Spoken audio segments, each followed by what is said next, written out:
Look at how tiny you are. You're not so big and bad. What's up, Transformers fans? I'm Mondo, and this is week 49 of Moonbase 84's year-long celebration, celebrating 40 years of Grimlock and the Dinobots. And for this week, it's a little strange because we're going to be checking out a figure that I reviewed way back pretty much at the start of the channel, and that is the Transformers Earthspark Deluxe Grimlock. And the reason I'm coming back around and taking another look at the Earthspark Grimlock is because, as a lot of you probably know, of course, 2 Earthspark specials just dropped on Paramount Plus, and they are serving as the series finale. So it'd kind of be cool to help give Earthspark a send-off by looking at Earthspark Grimlock. And plus, because I wanted to add him in this celebration, because I think this is a really fun little figure.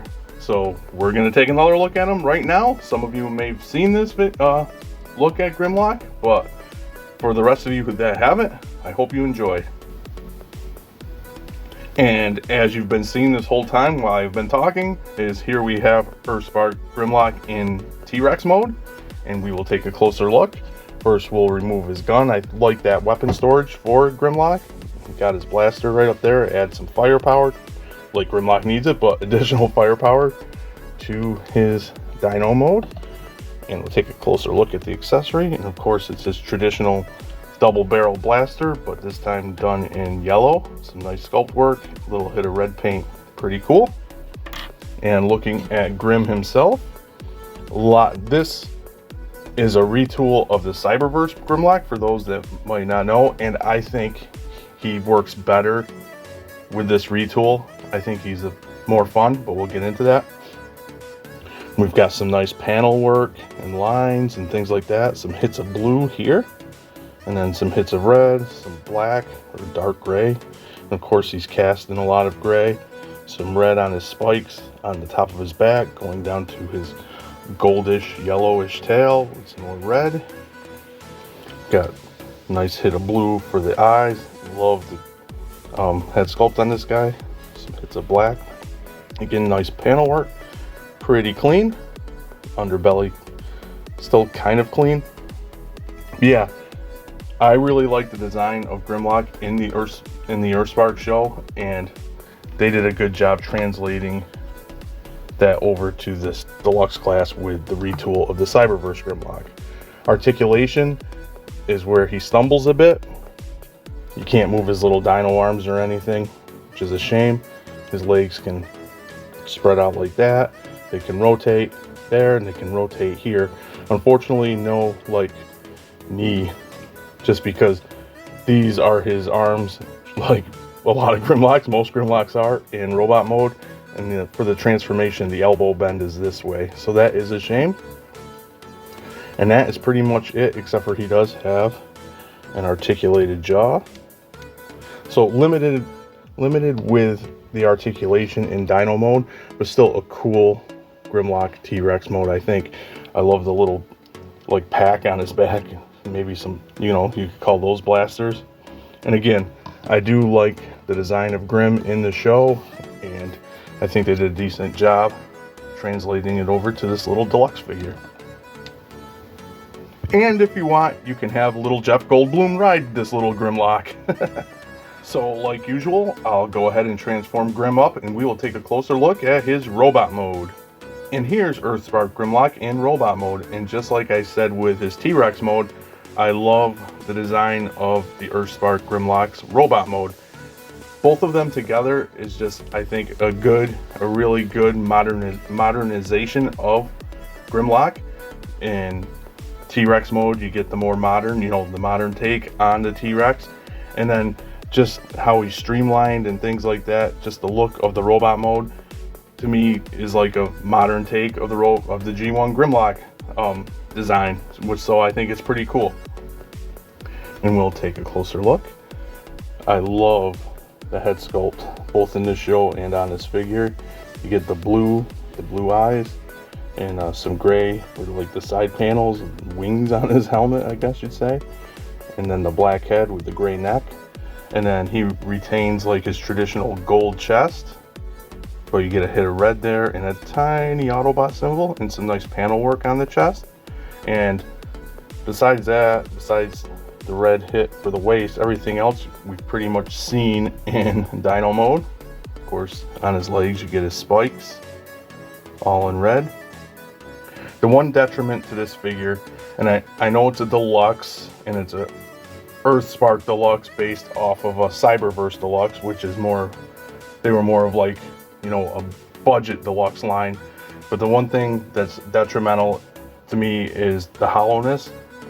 I often say hollowness doesn't bug me as much as it does other people, but those arms, you know, the gaps in the forearms are pretty ugly. I wish they could have found a way to clean that up a little bit. But again, doesn't break or ruin my enjoyment of the figure, just pointing it out, nitpicking it out. But yeah, really nice overall design.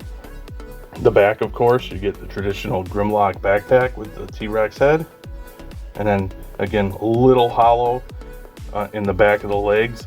The tail pieces do, you know, fill it up a little bit, but still I think this is actually, to me, uglier in here than the forearms, but it is what it is. And again, it is just gripes, and it does not ruin my enjoyment of the figure. Now for articulation, his head is on a ball, can up decent amount, can't really look down, maybe a tad. You get a little tilt and swivel. His arms unfortunately only go to like here. I wish they could swing out closer to a full T, but they don't. And you got a ball joint here that swivels and comes up to just under 90 degrees. No wrist, but you do get a waist, and you get almost close to a full split on the leg, and you get a bicep swivel, which is hard to do sometimes because it's so high up and it's a little tight on my copy, but it's close to the ball, so the ball wants to swivel instead of the cut. And you get a knee, which this just fell apart on me. On my copy, this part, this leg doesn't like to close all the way, stay closed. So let's see, let's get that closed up. But you do get a knee bend to under 90, but not terrible. Let's try this side. Maybe this side won't open up. No, it's the same because the tail piece crashes into the back, but that is okay. Foot can go back, and you do have ankle tilt inward. So yeah, for what he is, some decent articulation with this Deluxe Grim. And bringing back in his blaster, of course you can arm him up and plug it into his fist like so. So yeah, I think he looks really cool. So that's my relook.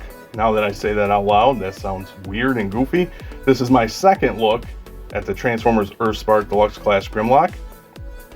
And the reason I'm doing it, I'll reiterate, is because Earthspark is ending and I really enjoy this Grimlock. He's the perfect size for a fiddle figure on your desk or whatever, if you want to just mess around. And of course, me being a Grimlock fan, I love having a fiddle figure size Grimlock.